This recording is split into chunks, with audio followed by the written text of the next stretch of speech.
محمد وعلى اله وصحبه وسلم، والحمد لله رب العالمين حمدا كثيرا طيبا مباركا فيه في كل وقت وحين وفي الملأ الاعلى الى يوم الدين. اسمك كريم ايه؟ حجي جمال عبد لا الحميد. علي صوتك شويه، بص للكاميرا. حجي جمال عبد الحميد شعبان سعيد منين؟ من ملاوي المنيا. اهلا وسهلا. اهلا بيك. الواد ده بالك ايه؟ الواد ده بقاله 6 شهور. يبقى ابنك؟ ابني. طب اتفضل. الواد ده بيتعالج من ورم سرطاني في العظم، وطبعا بعد اشاعات ورنين والموال ده وكيماوي 6 جرعات. فسمعنا على الاستاذ محمود فجينا عنده، فربنا سبحانه وتعالى يعني جعل الشفاء على يده. لما بيقول ما تعملوش عمليات خلاص كده تمام والحمد لله، وبيجي 100 100 اللهم لك الحمد. طب الولد كان عامل ايه وهو جاي؟ دلوقتي بقى عامل ايه؟ يعني كان تعبان ودلوقتي بقى كويس الحمد لله. لا علي صوتك. كان تعبان ودلوقتي بقى كويس يعني اللهم لك الحمد. تعالى هنا كده انزل عليه هنا. انت اسمك ايه؟ محمد. محمد ايه؟ محمد جمال. محمد جمال. هما رجلك اللي كانت بتوجعك؟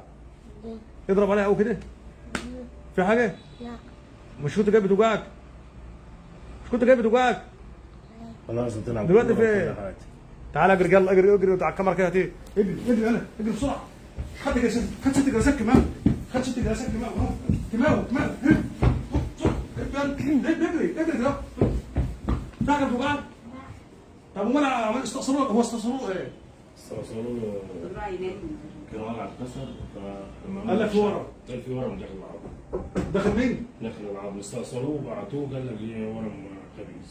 ورم ايه؟ ورم مش خميس مين؟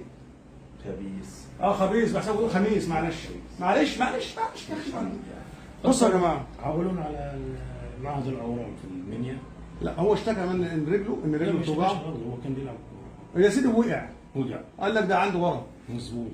كلام سليم؟ ايوه بناء على اشاعات ولا بناء على ايه؟ بناء على اشاعات. ايوه طب الواد عامل ايه دلوقتي؟ ولاد الحمد لله اللهم لك الحمد والشكر. طب ما فيش زغروطه من امه بقى؟ ما بعرفش والله. طب زغروطه مش هتنزل عن زغروطه. والله ما بعرف. طب خلاص هتبقى عجل نذبح ان شاء الله. بامر الله. ماشي ولا ما عندكش تبقى عجل؟ لا ان شاء الله. بقول لك اهو ربنا اي حاجه على قدك يعني. ان شاء الله. ان شاء الله. انت مبسوط؟ طب هو تعالى هنا. انت خدت كام كلسة كيماوي؟ 6 جلسات؟ عشان ايه؟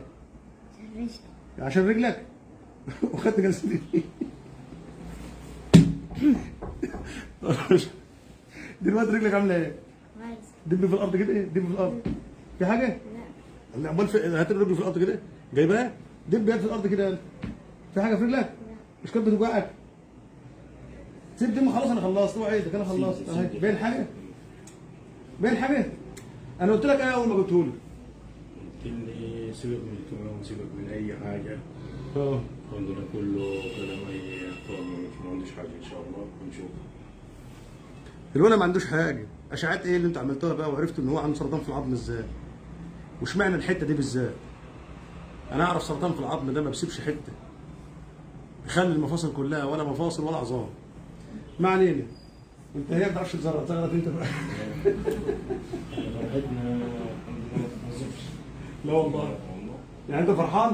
فرحان طبعا. هو كان يعمل عمليه الاسبوع الجاي. اسبوع عملت ايه؟ حولنا على 57 تاني. لا والله. والله يفتحوا له ويرجعوا له مش عارف منين ويحطوا له فين من الحوض ويحطوا له موال كبير. طب هو بيقول ايه؟ مش عارف. طب خلاص ماشي خلاص يعني هيشيلوا له يحطوا له ويرجعوا له. هو دلوقتي يعني كده الحمد لله كده مش وديه من المستشفى طبعا. مالكش دعوه، اديله علاج حاجه اهوت. ده انا بديله علاج للنحافه كمان. ومديله علاج يطلع له شعر ثاني. شعرك وقع هنا شهر طبعا شهر كده. مالكش دعوه، خليك زي الفل. ده من امر الله تعالى، ولا كده عندك حاجه. ماشي. ده بتوفيق ربنا، ده بتوفيق الملك، ده علم من عند الله. انا ما اعرفش حاجه، بس انا عرفت ان هو عنده حاجه اسمها بيسموها ايه؟ انا نسيت اسمها. بيسموها لا بيسموها الالتهاب السحائي. مش كده وين ولا غلطان يا دكتور؟ فما كانش عنده حاجه اصلا. حته بقى اصل انت ممكن تلاقي اي تجمع دوري نتيجه الكسر، نتيجه اي حاجه، مش ورم. مش كده ولا يا استاذ رضا؟ فبعد ما توحدوا الله، عايزكم كل اللي يشوفني بس مش طالب منه حاجه، اي حد يشوفني يصلي على سيدنا النبي محمد صلى الله عليه وسلم وله الاجر والثواب عند الله برضه. فاللهم صل. انا سمعت ان احنا بنصلي على النبي اكتر من بتوع المنيا، هل الكلام ده حقيقي؟ لا الصلاة على النبي كل مكان. اللهم صل على سيدنا محمد وعلى اله وصحبه وسلم، والحمد لله رب العالمين، والسلام عليكم ورحمه الله وبركاته. يلا يا دكتوره. ثانية انا بص يا حاج معلش ما تبقاش مني. ثانية. اتفضل. ايه باظ ولا ايه؟